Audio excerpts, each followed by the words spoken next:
Well, hello, friends. Mark Holmes here, and as always, thank you guys for watching, commenting, subscribing, and being part of the Joe Boo Sports Report. Without you guys, this literally does not work. This is one of my favorite times of the day. I've made it through another day in one piece, and it gives me a chance to sit out here, talk to you guys, and reflect on the day that was. So, we took a step today, a huge step. We have rookies that have now been in the star. Guys that were drafted months ago that have been chomping at the bit, wanting to finally be part of the Dallas Cowboys.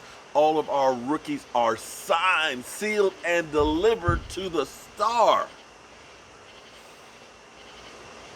So, the good news on this is all 7 of our draft picks were there signing.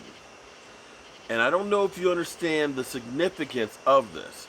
It's all formalities, semantics, signing, because it's not like they ended up negotiating a different deal. It was they already knew what they were going to make from the time they got drafted. It was already set in stone. It's just a matter of getting into the building and signing it. And the requirement to get in the building was for you to pass your COVID test, which means all of our rookies that were drafted passed their test. That's a start. It's a long season. It's a start. Now, the NFL basically has put out the word on what is accepted and what's not. Indoor nightclubs are a no-no during this season. Restaurants, unless you're coming by to pick up food, are no-no. Establishments that have more than 10 or 15 people are no-no. They want the players to live life in a bubble without actually being in a bubble. Quite frankly, I agree 100%. There is no, if your focus is being part of a team and trying to win a championship, then you got no time for fake ones. And I'm gonna put this out here. I'm gonna go through, and I'm gonna put. I hope this channel doesn't, this video doesn't get monetized or blocked or something else. But here's what I want you guys to understand. I read an article this morning that really and truly put things in perspective. Okay, what you want to do is in life, you want to get as much information as you can. You want to look at things from different angles. Okay. And I read this article this morning by a guy who, during the 80s, got AIDS. His partner said, "Don't worry, I've been tested. I'm good." In which case they had a relationship for 6, 8 months or whatever it was. And they broke up, and he never had unprotected sex with anyone else other than this guy who said he had been tested. Well, it turned out years later he was visiting this partner in the hospital. Basically was on his deathbed from AIDS. And he found out he got AIDS from him. Understand, wearing a condom made all the difference in the world in the spread of AIDS. There are a lot of people out there like, nah, man, I'm allergic to latex. I can't do that. It's not the same. I'm allergic to it. I'm not going to do it. It's my right not to have to do this. It's fake. And a lot of people died. Wearing a mask is the new condom. Not everybody who didn't wear a condom died or got AIDS. It's true. And maybe that'll be the case with a lot of people who don't wear masks, hopefully. But you sure increase your odds of getting COVID by not social distancing and not wearing that mask. And so if you're a football player and you're serious about wanting to have a season, if you're serious about winning, if you're serious about sharing this with your teammates, then these rules, hey, my focus is on one thing, and that's my team. So if you are all in to the team concept, then these rules that the NFL put in place, they ain't a big deal. You're talking about August, September, October, November, December, hopefully January, and early February. And in life, when you want something, you have to sacrifice. To get where these guys have been, they've had to sacrifice a lot to put in the effort of getting to this point. So you're just talking about trying to cross the finish line. So hopefully they understand this. You know, everybody, or not everybody, excuse me, a lot of people are looking for the "I got you, you're an idiot" moment. You ever notice that? People will constantly try to make you look bad or prove you wrong. So, much like Earl Thomas, I wanted to get Earl Thomas. I'm not going to lie and say I didn't want to get Earl Thomas. And I never, ever, ever said that we were definitely getting Earl Thomas.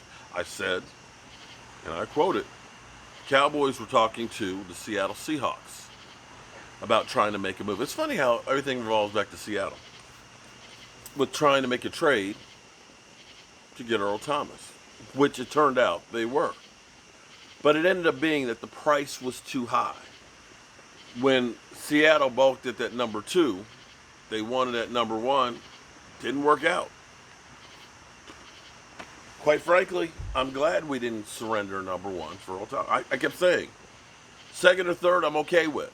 Number 1, not so much. Not at the age of things. And I've been on, when we were talking about a number 1 and Lyle Collins, I'm like, no way, no chance in hell. It's too much. When we started talking about a number 1 and Michael Gallup, no sirree. Too much. Would I like to have Jamal? Oh, hell yes. You'd be an idiot not to want to have a player like that of that caliber. The question is how much are you willing to give? There's a lot of things I would love to have, but I'm not willing to go overboard to have them. I'm not going to pay too much. I'm not going to take money that I need to maintain my house to buy an RV. You understand what I'm saying? I'd love to have an RV. Man, I'd have especially right now with the coronavirus. Shit, honey, let's jump in the RV. Let's go drive. We camp at the beach. We can keep social distance. We can have a vacation. That's a great thing. But I'm not going to do that if it means that I ain't paying my mortgage and I'm not going to have a house to come back to. And that's what Seattle paid for Jamal Adams. Now, it turns out the Cowboys were in the negotiations with them, along with, I think, the 49ers. It's not that people didn't want him, but I'm sure when Seattle basically pushed in all the chips and said 2 number 1s, a player, and we'll swap 3rd and 4ths, the Cowboys said, hey, you got it, bro. You got it. And I would not want to pay that much for him. No. In the same way, I didn't want to give up a 1st and a 2nd for Morris Claiborne. Not going to do it. So, it was amazing because people on Twitter, try to make fun of me. Mark Holmes said that you were going to get Jamal. I said, no. I said, son, and I put this challenge out there. I was like, if you can find evidence where I said that Jamal Adams was going to be a Dallas Cowboy, I said, I'll give you $100. Ain't seen nothing up there. Because I ain't never guaranteed that he was going to be a Dallas Cowboy. It's like no chance in hell. I wouldn't do some shit like that. I done been out there and I've been on both sides of the fence on how much is enough, how much is too much, what would be worth it. But I ain't never said we got to go. He gonna be here. No, no, no, no, no, no, no, no, no, no. I've explained exactly what Jamal Adams' only avenue is to be disruptive. Evidently, he did it really good in the course of 1 week to get shipped out of town. Now for Seattle definitely is all in on this season trying to make this run. They look probably and say, you know what? We got a chance because of circumstances. If we can stay healthy, we get a couple extra players here and there, we might be in a position to go ahead and make that run right now. And there's probably a couple teams, and apparently the Cowboys are thinking that way too. But I tell you what, this actually gives me hope about. Through the course of the last 25 years, we've had really good offenses. Let's make no mistake about it. Some of the things that Tony Romo did with this offense, with DeMarco Murray and Des Bryant and T.O. and things, were really good. It was enough offense that should have made us competitive more than the 2 playoff games that Jason Garrett won. And the same can be said about Dak Prescott and Zeke Elliott and crew. What's been holding us back has been the defense. And we've had great edge rushers. You can't tell me that DeMarcus Ware's not a Hall of Famer. We've had really good outside rushers, But the problem for the Dallas Cowboys, like my man DMV always says, when you control the middle of the field, you control the field. And that's what the Cowboys have been missing since Woodson, since Leon Lett. We haven't had that game-stopping defensive lineman in the middle. And we certainly haven't had that lights-out safety. But see, this actually gives me hope. Because the Cowboys are beginning to wake up to this. When you see that they went out and they got a Dontari Poe, when they went out and got a Gerald McCoy, and when they drafted the Canadian Bulldozer, and I'm telling you, Gallimore is going to be the real deal. That is my pet player on the Dallas Cowboys. I'm telling you. And Gallimore, Gallimore, you're going to be on my show. You're going to be on my show, my man. You are going to, I'm telling you. Nose guard to nose tackle. We gonna talk on here. I'm telling you, bro. You don't know it yet, but you're going to be on the Joe Boo Sports Report. They realize how important the middle of the field is. They've tried to get Earl Thomas. They tried to get Jamal Adams. Maybe they should have looked at drafting Thornhill instead of Tristan Hill. But I digress. But they're waking up to the mistakes that they've made in the past, and at least they're looking like they're trying to rectify it. Now back to this whole thing about, let's say hypothetically, that we had given up 2 number ones. Number 1 coming up this year and the number 1 coming up next year. Here's what I say about safeties. And somebody else, of course, went back and said, listen to him now. Before he was talking about giving up a whole bunch of picks. Now he's saying you can get one in the second round. I'm telling you, there's certain positions that in the first round, there's going to be 3 or 4 of them taken of that position.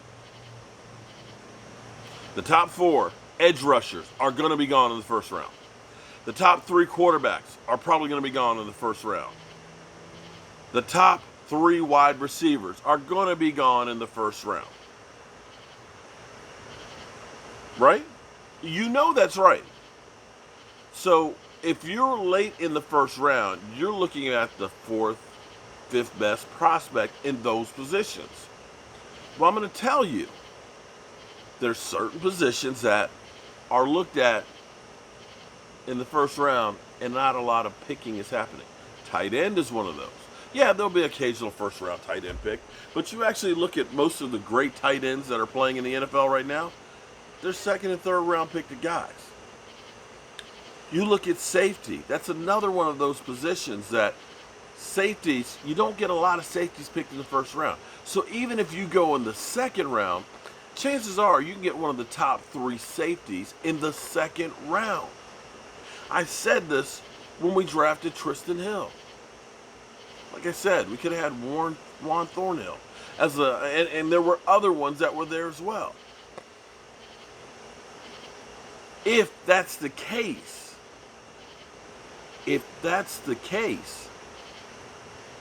then you can take your first round pick next year and say, I'm going to take probably 1 or 2, the first or the second best safety in the draft. You understand what I'm saying? Because here's the problem with Jamal Adams. If you're Seattle, you have now given up 2 number 1s. And you're going to have to get a new contract for him. Which means that's less money you can spend on a free agent to bring in. And of course, then you don't have those 2 number 1s to draft a guy. That's going to hamstring them. So this is one of those, right now, we need this effect right now to make a difference. We'll have to wait and see if it's the right move. This is one of those moves that I'm clapping on the Cowboys that they didn't make this move. So that's all I got for you. And I'm going to go ahead, go in here, take me a shower because, well, I stink. And I'm going to go to bed happy knowing that my rookies are corona-free. And that next week, the rest of my team is going to start reporting to the star. And that there's a little bit more hope that we're going to have a season. All right, y'all. I done run my mouth a little too much tonight. This is getting kind of long. But hey, you know, that's the way I do it.